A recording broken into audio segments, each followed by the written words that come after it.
कभी अगर बनना है तो बाज बनना, लेकिन कभी तोता मत बनना। तोता बोलता तो बहुत है लेकिन ज़्यादा ऊंचाई तक उड़ नहीं सकता।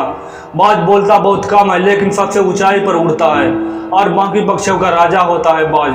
आज मैं 5 ऐसे पॉइंट बताऊंगा जो कि हर इंसान को बाज से सीखना चाहिए और लाइफ की बहुत बड़ी लर्निंग है ये 5 पॉइंट्स।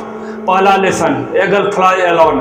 बाज अकेले उड़ता है और बाकी पक्षियों के मुकाबले सबसे ऊंचाई पर उड़ता है।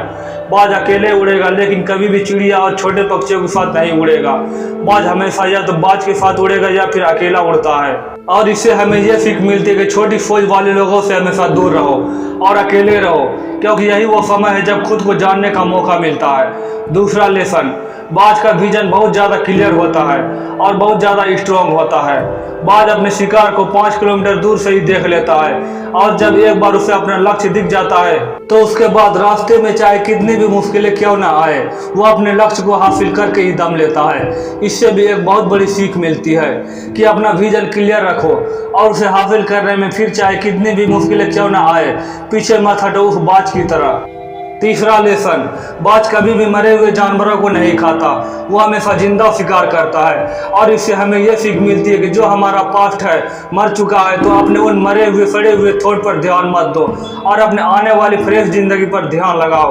अपने पास्ट की पुरानी यादें जो तुम्हें तंग करती है उन्हें वही रहने दो जहाँ उसकी जगह है, और तुम्हारे पास्ट की जगह पास्ट में है, उन्हें वर्तमान में जगह मत दो, क्योंकि एक बार तुम्हारा पास्ट तुम्हारे प्रेजेंट में आ गया तो तुम्हारे पास्ट तुम्हें कहीं प्रेजेंट में नहीं रहने देगा। पास्ट में तुम्हारे साथ कितना भी बुरा क्यों ना हुआ हो, वो सब यादें, वो सब थॉट मर चुके हैं और उस बाज की तरह बनो जो कभी भी मरी हुई चीज को नहीं खाता। चौथा लेसन, जब आंधी तूफान आती है तो बाज बहुत ज़्यादा एक्साइटेड हो जाता है। जब बारिश आती है तो सारे पक्षी छिप कर बैठ जाते हैं, लेकिन बाज को बड़ा मज़ा आता है। जब तेज हवाएं चलती है तो बाज उन पक्षियों के सहारे और तेजी से ऊपर की ओर उड़ता है और ऊपर उड़ते उड़ते इतना ऊपर उड़ जाता है कि बादलों से भी ऊपर पहुंच जाता है। और इससे भी एक बहुत बड़ी सीख मिलती है कि मुसीबतों में मजा ढूंढो। और नेपोलियन हिल ने एक बार कहा था कि हर बड़ी चुनौती अपने साथ में एक बहुत बड़ा अवसर लेकर आती है। तो बाज की तरह तुम भी अपने अवसर को पहचानो, और जिस दिन तुमने अवसरों को पहचान लिया तो सारी मुश्किलें तुम्हारे नीचे होगी और तुम उन मुश्किलों के ऊपर होंगे।